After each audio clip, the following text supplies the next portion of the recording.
Hello everyone, स्वागत है आप सभी का आपके YouTube channel current affairs logics में। सो फ्रेंड्स, हम आज एक और वीडियो लेके आए हैं आपके एसएससी एग्ज़ाम्स के लिए। इस वीडियो में देखिए हम क्या बात करेंगे। इस वीडियो में हम बात करेंगे ज्योग्राफी के मोस्ट एक्सपेक्टेड क्वेश्चंस के बारे में। आपके देखिए आने वाले जो एसएससी के एग्ज़ाम्स हैं, चाहे वो सीजीएल हो, सीपीओ एग्ज़ाम हो, उन सभी एग्ज़ाम्स के लिए जो है ये जो ज्योग्राफी के क्वेश्चंस हैं ये बहुत ही इंपॉर्टेंट क्वेश्चन है, बार बार जो है रिपीटेड क्वेश्चंस हैं और ये आने के चांसेस भी बहुत ज़्यादा हैं। तो चलिए उन सभी क्वेश्चंस को इस वीडियो में हम कवर करते हैं। और फ्रेंड्स, इस वीडियो का देखिए पीडीएफ आप लोगों को कहाँ मिलेगा, हमारे टेलीग्राम चैनल से, करंट अफेयर्स लॉजिक्स। आप टेलीग्राम पर सर्च कर सकते हैं इसे, या फिर आपको एक लिंक मिल जाएगा डिस्क्रिप्शन बॉक्स में, वहाँ से भी आप हमारे ग्रुप को ज्वाइन कर पाएंगे। ये सेशन इंपॉर्टेंट होने वाला है अगर आप एसएससी एग्ज़ाम की तैयारी कर रहे हो। बाकी अगर कोई भी देखिए आप प्रिपरेशन कर रहे हो, रेलवे का एग्ज़ाम प्रिपेयर कर रहे हो या कोई भी स्टेट एग्ज़ाम भी प्रिपेयर कर रहे हो, उनके लिए भी इंपॉर्टेंट क्वेश्चंस है। ऐसा नहीं है कि पर्टिकुलर एक ही एग्ज़ाम में ही क्वेश्चन आएंगे। ये क्वेश्चन तो आपके बहुत ही रिपीटेड क्वेश्चंस है जो आपके सभी एग्ज़ाम में इंपॉर्टेंट है। तो आप इस वीडियो को ज़रूर एक बार देखिए, और अगर आपको ये सेशन अच्छा लगे तो आपसे रिक्वेस्ट है कि वीडियो को देखिए लाइक ज़रूर करें, ताकि हमें जो है और भी ज़्यादा मोटिवेशन मिल सके। तो चलिए फ्रेंड्स, बात करते हैं आज के फर्स्ट क्वेश्चन की। आप लोग भी अपना आंसर साथ ही में मार्क करते रहें, और क्वेश्चन से अलावा जो भी इंपॉर्टेंट पॉइंट्स होंगे वो भी हम इस वीडियो में डिस्कस करते चलेंगे। पहला क्वेश्चन पूछा गया है कि Rudraprayag is situated at the Confluence of which reverse. जो रुद्रप्रयाग की अगर हम बात करते हैं, ये किन नदियों के संगम पर अवस्थित है। दो नदियां हैं जिनके संगम पर है रुद्रप्रयाग, और वो दो नदियां कौन कौन सी हैं? मंदाकिनी और अलकनंदा। ठीक है, याद रखेंगे, मंदाकिनी और अलकनंदा के संगम पर क्या है? रुद्रप्रयाग।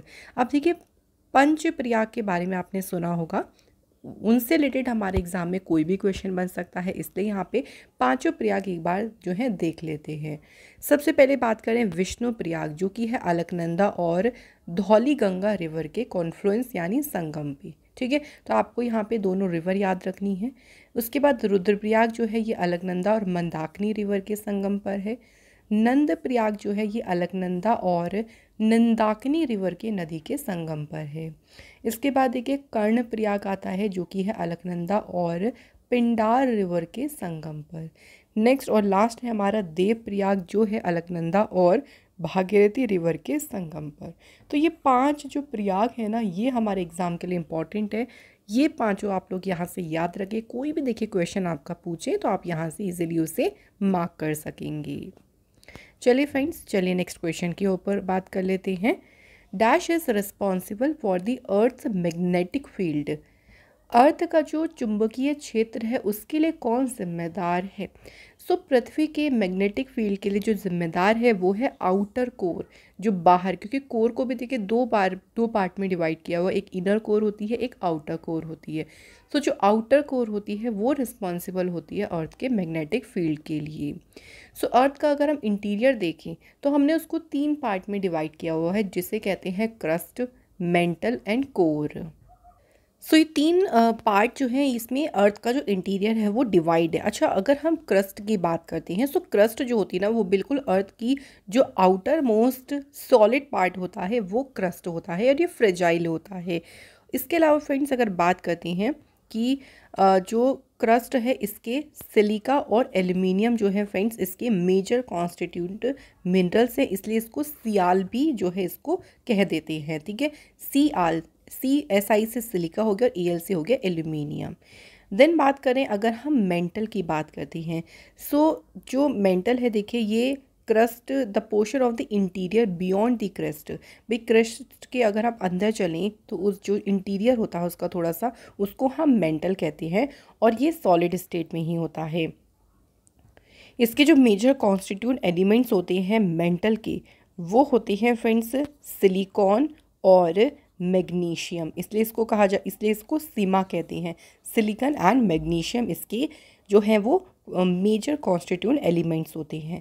अब अगर बात करते हैं कोर के बारे में, ठीक है, सबसे डेप्थ में अगर हम जाएं तो वो जो इनर मोस्ट लेयर हो गई वो कोर हो गई आपकी। ठीक है, तो core is the inner most layer of the earth. इसके जो मेजर अगर हम एलिमेंट्स की बात करते हैं वो कौन कौन से होते हैं? निकल एंड आयरन। तो इसको जो है हम शॉर्ट में निफ़े भी कह देते हैं। ये सबके देखिए शॉर्ट वाले जो नाम है ना, ये बहुत इंपॉर्टेंट है, ये भी एग्ज़ाम में जो है आप लोगों से पूछ लेते हैं। फिर कोर को हम फर्दर 2 लेयर्स में डिवाइड करते हैं, एक होती है आउटर कोर और एक होती है इनर कोर। जैसे हम इस उसमें देखें तो इनर कोर हो गई, इधर आउटर कोर हो गई, और जो आउटर कोर होती है वही हमारे अर्थ के मैग्नेटिक फील्ड के लिए मोस्ट रिस्पॉन्सिबल होती है। क्लियर है फ्रेंड? चलिए नेक्स्ट क्वेश्चन की बात करते हैं। Ujjain is on the bank of which river?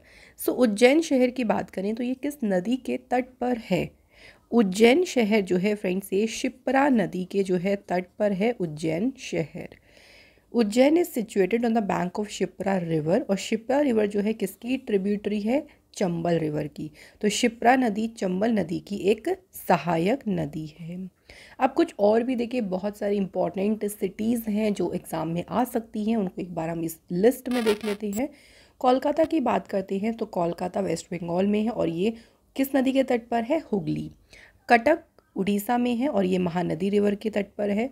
New Delhi जो है वो यमुना नदी के तट पर है। इसके बाद बात करते हैं डिब्रूगढ़ जो कि असम स्टेट में है और ये किस नदी के तट पर है? ब्रह्मपुत्र। दीसा जो है गुजरात में है और ये बनास नदी के तट पर है। फिरोजपुर है सतलज नदी के तट पर और लोकेटेड कहाँ पे है? पंजाब में। गुवाहाटी असम स्टेट में है और ये ब्रह्मपुत्र रिवर के तट पे है। हरिद्वार आप सभी जानते हैं उत्तराखंड में है और गंगा नदी के तट पर है। इसके बाद बात करते हैं आगरा की जो कि यमुना नदी के तट पर जो है लोकेटेड है। अहमदाबाद है साबरमती नदी के तट पर। इलाहाबाद जिसे अभी हम क्या बोलते हैं? प्रयागराज के नाम से जो है इसको हम जानते हैं, और ये जो गंगा यमुना सरस्वती का कॉन्फ्लुएंस यानी संगम है वहाँ पे लोकेटेड है और ये उत्तर प्रदेश में है। अयोध्या सरयू नदी के तट पर और बद्रीनाथ है अलकनंदा नदी के तट पर। तो ये सिटीज़ हमारे लिए इम्पॉर्टेंट है। इस पे देखिए एक अलग भी वीडियो हमने अच्छे से प्रोवाइड भी कर चुके हैं। आप लोग स्टैटिक जीके के जो प्लेलिस्ट है उसमें आप ज़रूर चेक करें, आप लोगों को वीडियो मिलेगी। सब इम्पॉर्टेंट सिटीज़ हमने वहाँ पर कवर करी हैं। अगला क्वेश्चन देखिए, what is rich in laterite soil? So laterite मिट्टी में किसकी समृद्धता होती है? यानी लेटराइट सॉइल में सबसे अधिक मात्रा में क्या मिलता है? आयरन ऑक्साइड की इसमें भरपूर मात्रा होती है। आयरन ऑक्साइड की वजह से ही जो इसका कलर होता है ना वो कैसा होता है? ब्राउन रंग का होता है।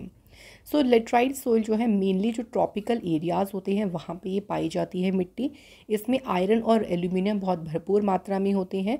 हाई देखिए इसमें आयरन ऑक्साइड की मात्रा होती है जिसकी वजह से इसका जो कलर है वो रेडिश ब्राउन जैसा होता है, लाल भूरे रंग जैसा होता है इस मिट्टी का रंग। अगला क्वेश्चन देखिए, द वेल्ड ग्रासलैंड्स आर, जो वेल्ड घास के मैदान हैं ये कहाँ पाए जाती हैं? तो वेल्ड घास के मैदान आपको मिलेंगे अफ्रीकाज में। कुछ इंपॉर्टेंट ग्रासलैंड्स की बात करें जैसे ऑस्ट्रेलिया में आपको मिलेंगे डाउन्स ट्रॉपिकल ग्रासलैंड जिसमें सवाना इको रीजन इंक्लूड है। अमेरिका में मिलेंगे प्योरिस स्पेशली नॉर्थ अमेरिका में, और अगर साउथ अमेरिका में बात करें वहाँ पे पंपास घास के मैदान मिलेंगे। एशिया में मिलेंगे आपको स्टेपीज। यूरोप और एशिया में आपको मेनली जो घास के मैदान मिलेंगे उनको क्या कहते हैं? स्टेपीज। नेक्स्ट क्वेश्चन है, 1 degree latitude is approximately equal to dash kilometre. So अगर हम 1 डिग्री लैटिट्यूड की बात करें लगभग कितने किलोमीटर के बराबर होता है? सो ये 111 किलोमीटर के लगभग बराबर होता है 1 डिग्री लैटिट्यूड। अच्छा लैटिट्यूड अगर हम बात करें तो अगर थोड़ा सा इस इमेज में आप देखें तो ये इमेजिनरी लाइंस होती हैं जो कि होती हैं ईस्ट टू वेस्ट। ठीक है, जितनी भी आपको ये इमेजनरी लाइंस दिख रही हैं ये हमारी क्या है? लैटिट्यूड है। और लॉन्गिट्यूड जो होता है ना वो आपका होता है नॉर्थ टू साउथ। इस तरह से ये जो इमेजनरी लाइंस हो गई ये हमारी लॉन्गिट्यूड हो गई। सो अगर हम 1 डिग्री लैटिट्यूड की बात करते हैं तो उसकी जो अगर हम डिस्टेंस बात करें या 1 डिग्री अक्षांश की बात करें तो वो लगभग 111 किलोमीटर के बराबर होता है। हर एक latitude on earth is equal to almost 111 kilometre. The distance decrease marginally as one travel to poles. जैसे जैसे देखिए हम पोल्स की तरफ जाते हैं, देखिए अगर हम यहाँ से देखें तो हम जो पोल्स की तरफ जा रहे हैं सो जो डिस्टेंस है वो अगर देखें सो धीरे धीरे डिक्रीज़ होती है, और जैसे हम इक्वेटर की तरफ जाते हैं सो जो डिस्टेंस है वो जो है मार्जिनली बढ़ने लगती है। ठीक है फ्रेंड्स। चलिए बात कर लेते हैं अगले इंपॉर्टेंट क्वेश्चन की। Dash is no longer considered a planet in earth's solar system. पहले देखिए अर्थ के सोलर सिस्टम में हम 9 प्लैनेट कवर करते थे, लेकिन अभी 8 प्लैनेट है। ऐसा कौन सा प्लैनेट है जिसे सौर मंडल में ग्रह के रूप में अब नहीं माना जाता? वो कौन सा है? प्लूटो। भाई प्लूटो को अब प्लैनेट के रूप में कंसीडर नहीं करते। क्यों नहीं करते? क्योंकि प्लूटो की जो ऑर्बिट है, प्लूटो की जो कक्षा है ना, वो नेपच्यून यानी नेपच्यून होता है वरुण ग्रह की जो कक्षा है उसको ओवरलैप कर देती है। लेकिन वहीं अगर हम एक प्लैनेट की कंडीशन बात करें कि कब हम किसी भी बॉडी को प्लैनेट कह सकती हैं, वो तब कहेंगे जब वो किसी दूसरे प्लैनेट की कक्षा को ओवरलैप ना करे। इसीलिए ही प्लूटो को ग्रह की श्रेणी से बाहर निकाल दिया कि भाई ये नेपच्यून की जो है ऑर्बिट में आ रहा था, उसकी कक्षा को ओवरलैप कर रहा था, तो इसको जो है ग्रह इसको नहीं कहा गया। तो 2006 से प्लूटो को ग्रह नहीं यानी प्लैनेट कंसीडर नहीं किया जाता, बल्कि इसे क्या कहते हैं? ड्वार्फ प्लैनेट कहते हैं। तो एक क्वेश्चन बन सकता है कि कौन सा प्लैनेट है जिसे ड्वार्फ प्लैनेट यानी बौना ग्रह माना जाता है? तो वो है Pluto. Next question, which of the following mountain passes is located in the state of Uttarakhand? कौन सा पर्वतीय दर्रा जो है उत्तराखंड राज्य में स्थित है? तो कौन सा है? Mangshadhura pass. Next, which of the following lake of India has not been added to the Ramsar sites? So जितनी भी देखिए इंडिया में अगर बात करें रामसर साइट्स की, तो इनमें से वो कौन सी झील है जिसे रामसर स्थल में नहीं जोड़ा गया है? नोट को देखिए अच्छे से पढ़ें। तो इन चारों में से जो डल लेक है ये जो है रामसर साइट्स में ऐड नहीं है। ऑप्शन हमारा डी सही आंसर है। डल लेक जो है ये जम्मू कश्मीर की दूसरी जो है लार्जेस्ट लेक है। यहाँ पे एक टर्म आया है रामसर साइट्स। तो अगर हम बात करें कि इंडिया में टोटल कितनी रामसर साइट्स है, तो इस टाइम करंट में इंडिया में 80 देखिए रामसर साइट है। सबसे पहली रामसर साइट्स कौन सी थी? उड़ीसा की चिल्का लेक और राजस्थान की केवलादेव नेशनल पार्क, ये सबसे पहली रामसर साइट्स थी जिन्हें रिकॉग्नाइज किया गया था इंडिया में। अभी देखिए लेटेस्ट 2024 में 5 रामसर साइट्स ऐड हुई हैं जो कि हमारे एग्ज़ाम के लिए इम्पॉर्टेंट है। 3 तो हैं कर्नाटका में और 2 हैं तमिलनाडु में। ठीक है, तो अब टोटल इससे 80 हो गई हैं। तो वो 5 रामसर साइट एक बार हम लोग देख लेते हैं। कर्नाटका में कौन कौन सी हैं? देखिए अंका समुद्र बर्ड कंजर्वेशन रिजर्व, इसके बाद अघनाशिनी एस्चुरी एंड मगादी केरे कंजर्वेशन रिजर्व, ये तीनों लोकेटेड है कर्नाटका में। तमिलनाडु की बात करें तो यहाँ पे है Karaivetti bird sanctuary and Longwood Shola reserve forest. तो ये 2 हैं आपकी यहाँ पे तमिलनाडु स्टेट में। तो टोटल याद रखिएगा करंट में कितनी रामसर साइट्स हैं इंडिया में? 80 रामसर साइट्स हैं। नेक्स्ट क्वेश्चन देखिए, the Maginot line is located between which countries? तो बात अगर करें यहाँ पे मेजिनोट जो रेखा है वो किस देश के बीच स्थित है? सो मेजिनोट लाइन जो है ये स्थित है फ्रांस और जर्मनी के बीच। तो फ्रांस और जर्मनी के बीच आप ये देख रहे हैं, ये कौन सी रेखा है? मेजिनोट लाइन है। और ये एक डिफेंसिव लाइन है फ्रांस में, और इसे कंस्ट्रक्ट किया गया था कब? 1930 में। इसके बाद देखिए, dash is located above the mesosphere and is a region where temperature increase with altitude. कौन सी लेयर है जो कि मध्य मंडल के ऊपर स्थित है? मध्य मंडल के ऊपर स्थित है, और ये एक ऐसा एरिया है जहां हम जैसे से ऊंचाई पे बढ़ते हैं तापमान बढ़ता जाता है, घटता नहीं। देखिए यहाँ पे तापमान बढ़ता है। तो इस लेयर को कहते हैं हम थर्मोस्फीयर। ठीक है, थर्मोस्फीयर जो है जहाँ पे टेम्परेचर जैसे जैसे हम थोड़ा हाइट पे जाते हैं टेम्परेचर भी वैसे ही रैपिडली इंक्रीज होता है। सो आइनोस्फीयर भी इसी का ही जो है पार्ट है। इट एक्सटेंड, ये कहाँ से कहाँ तक एक्सटेंड है? 80 से 400 किलोमीटर तक। ये लेयर हेल्प करती है रेडियो ट्रांसमिशन में। अगर हम अर्थ की एटमॉस्फेयर की लेयर्स की बात करें तो टोटल हमने 5 लेयर्स में जो है एटमॉस्फेयर को डिवाइड किया है, जिसमें सबसे नीचे है ट्रोपोस्फेयर, जिसमें आपके जो बारिश वगैरह होती है, देखिए बादल होते हैं, वो सब ट्रोपोस्फेयर में रहता है, प्लेन वगैरह भी। उसके बाद स्ट्रेटोस्फेयर की बात करें तो स्ट्रेटोस्फेयर यानी समताप मंडल और ओजोन लेयर की बात करें, ये लोकेटेड है कहाँ पे? स्ट्रेटोस्फेयर में। उसके बाद थर्ड पे आती है मीजोस्फेयर, देन आती है थर्मोस्फेयर। ठीक है, जहाँ पे आपके सैटेलाइट्स वगैरह जो हैं वो लोकेटेड होती हैं। देन उसके बाद स्पेस वाला पार्ट आ जाता है जिसे हम कहते हैं एक्सोस्फेयर। तो इन 5 लेयर्स में एटमॉस्फेयर को डिवाइड किया हुआ है। नेक्स्ट क्वेश्चन देखिए, Damodar, Brahmani and Kharkai rivers originate from which state in India. तीन नदियां हैं यहाँ पे, दामोदर, ब्राह्मणी और खारकाई। ये तीनों नदी भारत के किस राज्य से निकलती हैं? तीनों ही रिवर निकलती हैं भारत के झारखंड राज्य से। मोस्ट ऑफ जो झारखंड की देखिए रिवर्स हैं वो सीजनल होती हैं, मतलब जब सीज़न होता है, बारिश का टाइम आता है तभी उसमें पानी होता है, वैसे ही ये जो है वो ड्राई रहती हैं, सूखी पड़ी रहती हैं। नेक्स्ट क्वेश्चन है, which strait separate Europe from Africa. कौन सी जल संधि है जो कि यूरोप को अफ्रीका से अलग करती है? तो यूरोप को देखिए अफ्रीका से कौन सी स्ट्रेट डिवाइड कर रही है? यहाँ पे आप देख सकते हैं Strait of Gibraltar. So Strait of Gibraltar divide कर रही है यूरोप को अफ्रीका से। Next question, which of the following is the largest west flowing river in peninsular India. जो प्रायद्वीपीय भारत है, जो देखिए प्रायद्वीपीय भारत ना, नीचे जो ये पोर्शन है प्रायद्वीपीय भारत इसको कहते हैं। सो इसमें अगर बात करते हैं पश्चिम की ओर से बहने वाली सबसे बड़ी नदी कौन सी है? सब पश्चिम की ओर से जो नदी बहती है उसमें सबसे बड़ी नदी कौन सी है? नर्मदा नदी।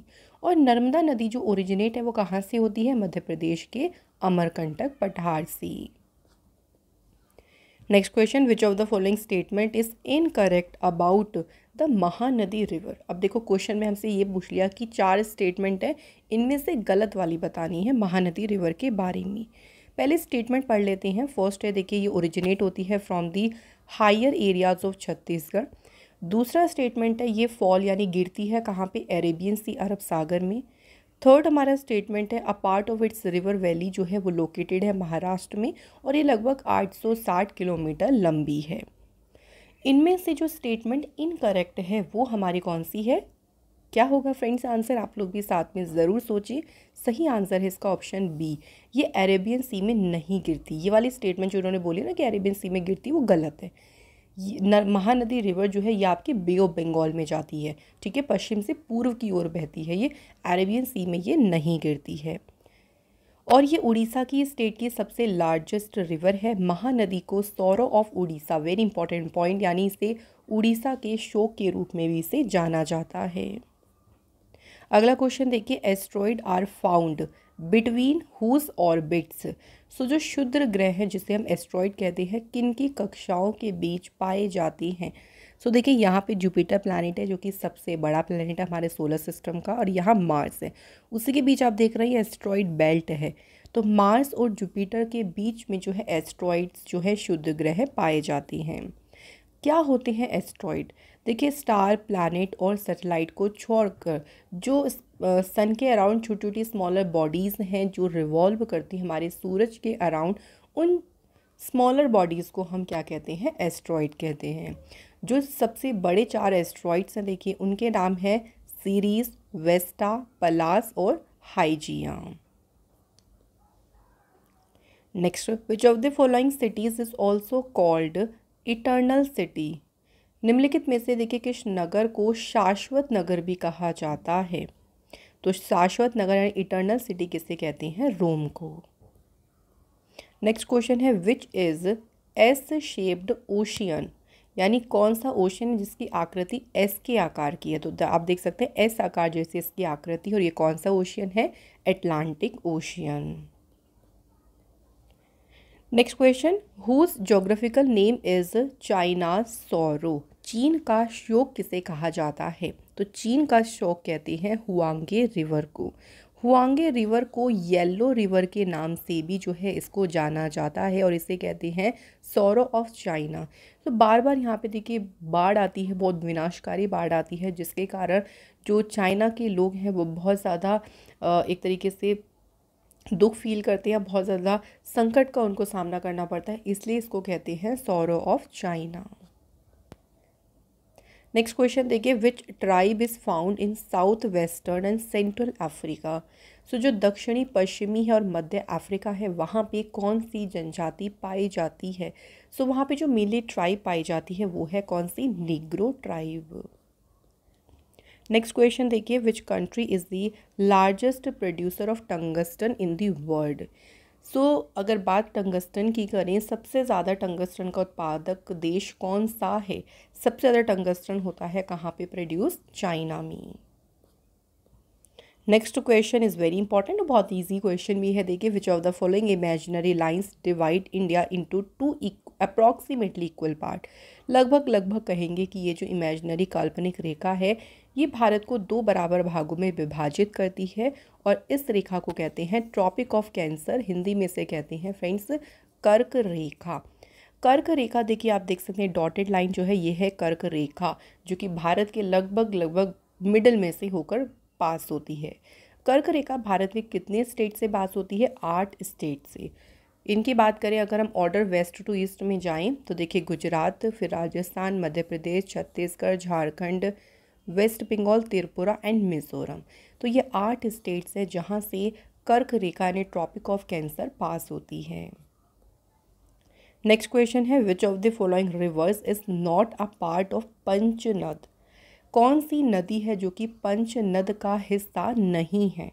देखिए, पंचनद में 5 नदियां हैं, तो जो इंडस रिवर के बाएं किनारे पर स्थित हैं वो पांचों नदियां जो हैं वो आती हैं पंचनद में, जिसमें इंडस रिवर ही उसका पार्ट नहीं है।